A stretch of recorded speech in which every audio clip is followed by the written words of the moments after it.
Hi, Crime Junkies. I'm your host, Ashley Flowers. And this week, Britt and I are going to divide and conquer because two Indiana cases recently came across my desk that are both pretty recent and both in need of some eyes and ears. So you're going to get two episodes this week, one from me today and one from Britt on Wednesday. And if you follow me on social, you'll know I was recently back near my hometown, scoping out an area in Elkhart, Indiana, that was once a crime scene because I just needed to see it for myself.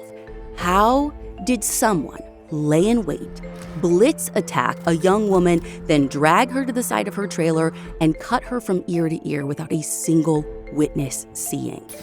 It didn't seem possible. And how have police not tracked down her killer after 14 years? Well, being at the scene and doing some digging of our own has made it pretty clear that the police bungled the investigation. And it might be up to all of us now to help the family get justice. And we might be close, because our digging led to someone who said they know what happened. And based on who they're connected to, they could be telling the truth. This is the story of Jessica Starr.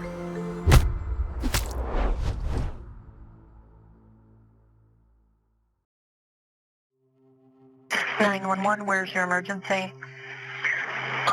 It's in Elkhart, Indiana, on Melody Lane.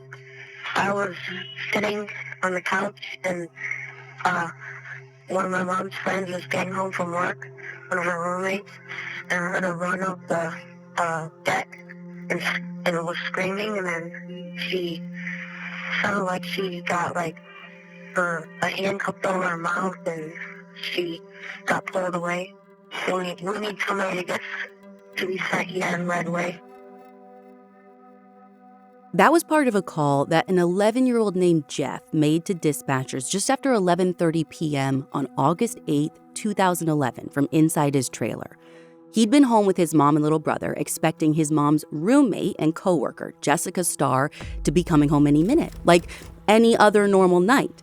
But he's pretty sure that he just heard her getting attacked in front of their home.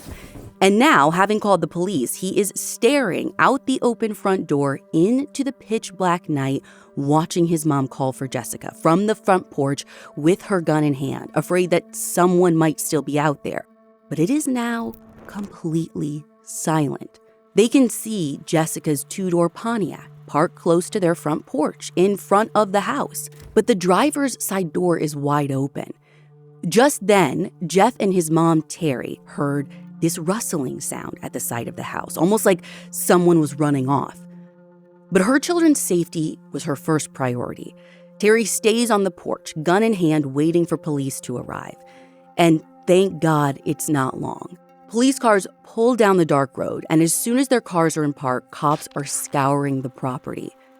And it's when they walk to the side of the house, the side where Jeff and Terry heard that rustling, that's when they find Jessica. And it's bad. She's got bruises on her arms, her throat has been cut, and she'd been stabbed. So by the time they get to her, it's too late. She's already gone. Police are baffled by the brazen attack. And the fact that there were witnesses, in the house that she was headed towards, makes it all the more confounding, but also promising for the now homicide investigation. So police go to Jeff, tell us everything you saw and heard.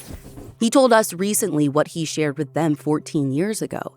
He said that he was laying in the living room with his brother, waiting for Jessica to get home. He's on his Game Boy when he hears this noise by the front door. Now, all these years later, he says he can't exactly remember what that noise was, but he got up and looked out this little window at the top of the front door, except he couldn't see anything. It was completely dark. Now, at the time, it didn't occur to him that it shouldn't have been pitch black because his mom always left the porch light on. But young boy oblivious to that kind of detail, he just went back to lie down and kept playing his game. Except that didn't last long. Soon after, he started hearing screaming. And not just any screaming. This was primal, guttural screaming coming from somewhere in the front yard. At first, he thought it might be some sort of animal, like cats fighting, before he had that chilling realization that it was Jessica. And whatever happened next happened very quickly, within minutes. Jeff says that it sounded to him like Jessica made it to the front porch, but someone put their hand over her mouth to muffle her screams and dragged her away. Once the screaming stopped, Jeff says that he was almost in shock for like a couple of seconds, but when he snapped out of it, he snuck to his mom's room to tell her what was happening. Now, she's sound asleep at the time, and from there, the loud fan that she kept running likely was drowning out all the noise. But any parent knows that a panicked shake from your child will jolt you right awake. So that's when she told Jeff to bring her gun and call police. Based on Jeff's story and what police see in front of them, Jessica's immediate family believe that police built out this theory. Jessica's car is parked to the right of the house, door ajar, and police see that there are groceries in the back seat. So it looks like Jessica got home and parked and maybe was about to take the groceries out when she's attacked. I mean, there's even fresh mud that's kicked up on the side of that open door. So it looks like there was a struggle. But what they don't see there is any blood. The cut that Jessica suffered to her throat would have been super bloody. So that obviously didn't happen at the car, which means that they likely would have had to incapacitate her in some other way, either just by overpowering her and grabbing her or with a weapon. And they actually think it's probably option B because of the extensive bruising that she had to her arms. And laying in the yard close to her body, they actually find a baseball bat-size branch. And all of this had to have been premeditated. The branch likely came from a brush pile at the back of the trailer, so a weapon was picked beforehand. Not to mention, the killer obviously had a knife on them, which they did not leave behind like this branch. And then just off to the right, if you're looking at the trailer straight on, they see an area where some of the grass is like stamped down, like someone was almost like crouching there for a while. But from the street, Jessica probably wouldn't have been able to see someone waiting for her if they were tucked into the brush enough. And then finally, there's that sound that Jeff first heard. It turns out the reason the porch was so dark when Jeff looked out the window that first time was because the porch light bulb was missing. Now, Terry was sure that the light had been on when she went to bed that night. So likely, the first sound that Jeff heard was either someone tall enough unscrewing the bulb and like just being loud about it, or someone shorter, maybe with the help of something or someone like being hoisted up to remove it. So whoever this is, they got their weapons, they made sure it was dark, and then they laid in wait for Jessica. They blitz attacked her at her car, and from Jeff's account, it sounds like she tried to run up to the front door and she screamed for help, but they got a hold of her and dragged her off the porch to the side of the house where they swiftly and thoughtlessly slaughtered her. And then they took off into the night. With just the knife and the porch's light bulb, they left everything else, including Jessica's purse, which leads me and Jessica's family to believe that this wasn't a random robbery. Jessica was targeted. They knew her routine, where and when she lived, when she'd be coming home, where she would park when she did. This was about killing her. So it was now going to be about finding who would have motive for that. Except, if physical evidence was the way to do that, police dropped the ball right from the beginning. Jessica's family told us that when they showed up outside the trailer the very next evening for a candlelight vigil, Jessica's car was still just sitting there. Police hadn't taken it, they hadn't moved it, hadn't even taped it off. In fact, most of the scene isn't taped off. So of course, as people are grieving, they're like putting their candles on her car. They're walking all over the yard. And I mean, to no fault of their own, like, by the way, because how would they know not to go anywhere or touch anything if the police in charge don't tell you not to? It's not a citizen's job to collect and preserve evidence. They're trusting the police to do that. Now, did they do that at all? Did they process anything the first night? Maybe. I can't tell you because the police wouldn't talk to us for this episode, and they denied our FOIA request as well. But in talking to Jessica's family, they have their doubts whether the car was even fingerprinted. Because, I mean, you would usually tow the car if it's part of an investigation, but her family told us that they never even moved the car from where Jessica parked it. And when her family got it back a few days after her death, they told us that they didn't see any fingerprint dust or any evidence that they had done any real processing of the vehicle. But that's just the start of their many complaints about how Elkhart County Sheriff's Office seemed to just not care about finding Jessica's killer. From their perspective, it seems like police just leave a bunch of potential evidence behind, like blood on the ground where Jessica was found, or possible footprints by her car where that mud was kicked up. Jessica's family even mentioned a handprint on the top of the car, although they clarified that they aren't sure if it was from the attack or if it was there before. But worth checking, I think. Jessica's dad also doesn't think that they asked neighbors for any camera footage or from the grocery store that she was working at before she went home. I mean, it's basic stuff that just doesn't seem like it was done. And even though we couldn't get the files, you might think, oh, well, Ashley, you guys talked to the family. Surely the police at least told them what was or wasn't done. Nope. According to Jessica's family, police weren't keeping the family updated. So they're assuming the worst. Now, I grew up right around here. Elkhart is kind of a small town. People talk. What's real, what's rumors, you never really know. But Jeff told our reporter that he thinks he remembers hearing something about police getting DNA from under Jessica's fingernails, which makes sense because after her autopsy, they said her arm was broken. And that combined with the bruising makes me think that she fought like hell. But if they did get something, they have never spoken out publicly and said that. So is there a DNA profile? Was it good enough for CODIS? Was it ever compared to anyone? Specifically, was it ever compared to Jessica's ex? Because immediately, that is who her family became suspicious of. 32-year-old Tavares Browning, who everyone calls Bay. Bay was actually the reason Jessica was living with Terry in the first place. They had dated for a few years, they had been living together, but they broke up a couple of months before this, in April, and then Terry offered Jessica a place to stay while she got back on her feet. Now, everyone has something to say about Bay, specifically about how tumultuous their relationship was. I mean, her family and friends told us that they never saw or heard of any physical abuse from him towards Jessica, but he was allegedly a verbal and emotional abuser.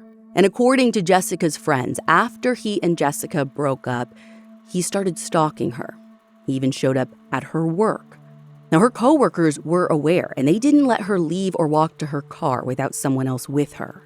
One of her friends told us that there had been talk of a restraining order at some point, but she doesn't think Jessica actually got one. And I think that's correct because we couldn't find record of one with local courts. Now, Bay is a drug dealer with a history of battery charges, although those battery charges were from years before he and Jessica even dated.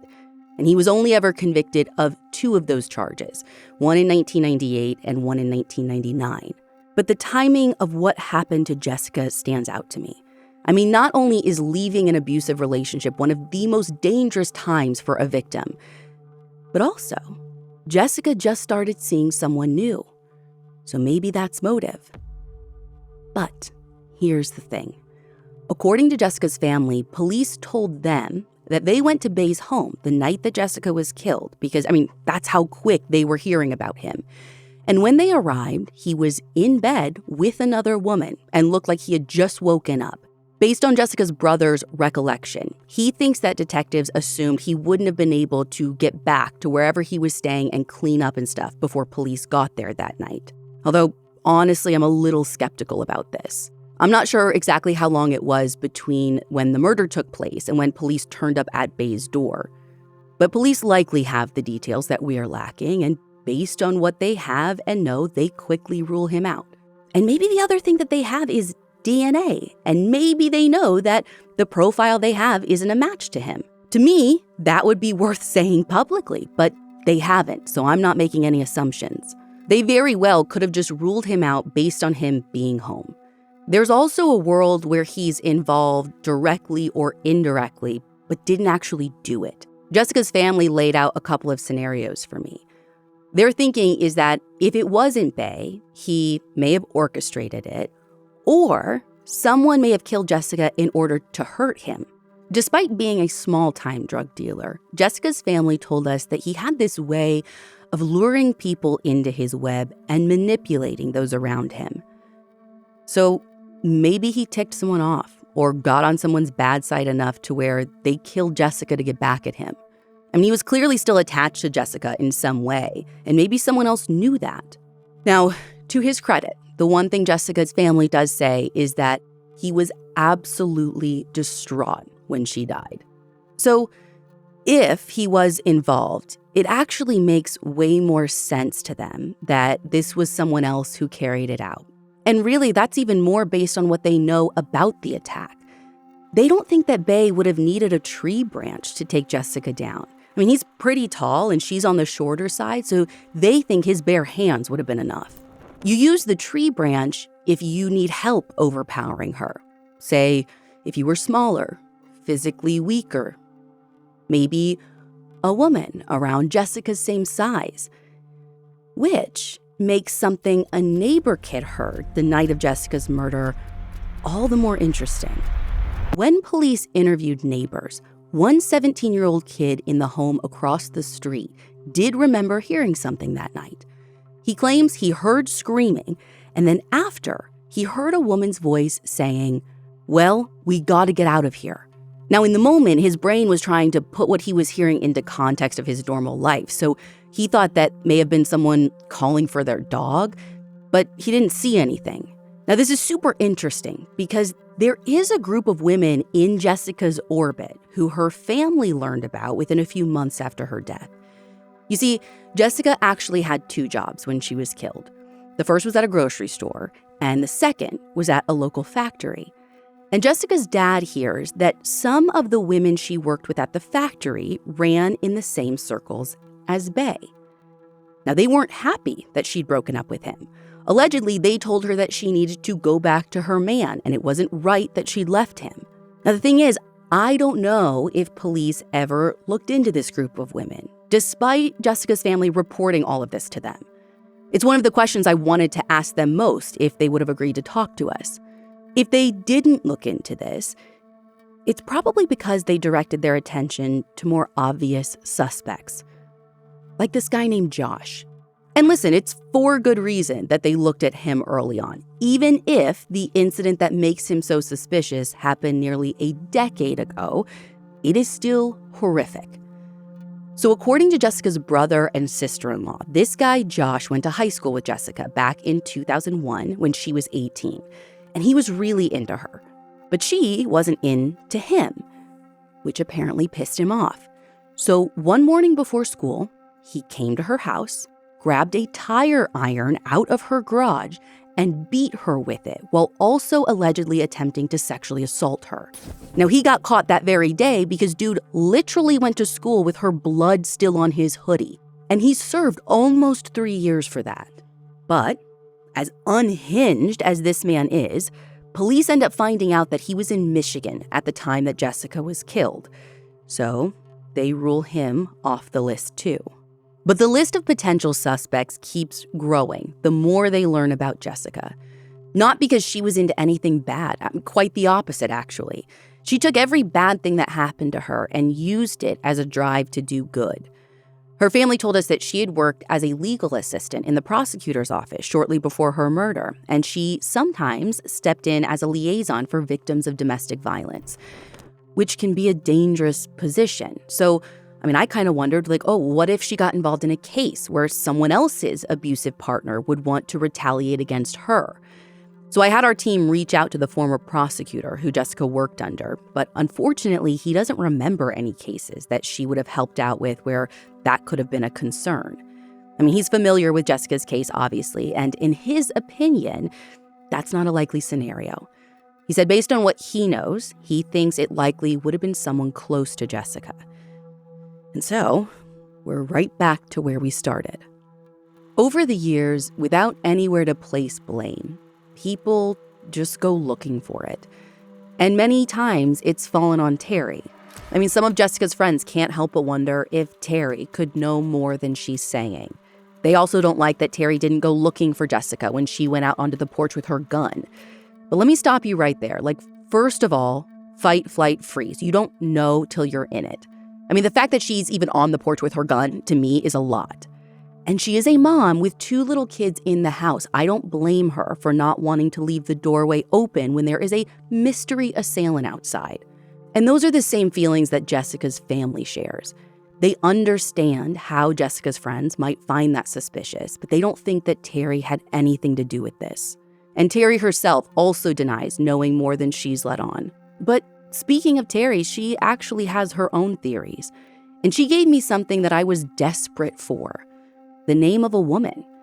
Because I can't get over that female voice saying, we ought to get out of here. She says that briefly, while Jessica was living with her, they had another roommate, Anna. She was only there a hot second because Terry had to kick her out because she wasn't following house rules, doing things like inviting a guy over without permission. And according to Terry, Anna blamed Jessica for her getting kicked out.